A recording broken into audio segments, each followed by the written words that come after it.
বাঙালি এক আশ্চর্য চরিত্রের প্রাণী।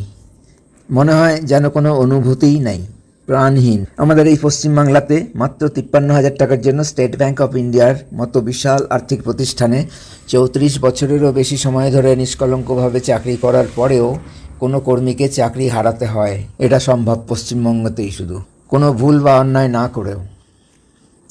আমার বলতে সুবিধা হবে তাই আগে আমার পরিচয়টা দিয়ে দিতে চাই। আমার নাম Debabrata Das, state bank of ইন্ডিয়ার কর্মী ছিলাম।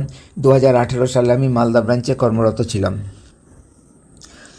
আমি পশ্চিমবঙ্গের মালদা জেলার মালদা শহরের স্থায়ী বাসিন্দা। আমার লেখাপড়া ও কর্মজীবন সবই মালদা শহরে, এবং আমি স্টেট ব্যাংকের সেই কর্মী কোনো ভুল বা অন্যায় না করেও যাকে মাত্র 53,000 টাকার জন্য চাকরি হারাতে হয়েছে।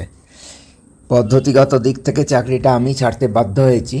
আমার কোনো ভুল বা অন্যায় না থাকায় আমাকে চাকরি ছাড়া করে দেওয়ার অধিকার বা ক্ষমতা কারোরই ছিল না, অথচ চাকরি না ছাড়লে আমার মৃত্যু অবশ্যম্ভাবী ছিল। সম্ভবত সেটাই তাদের উদ্দেশ্যও ছিল।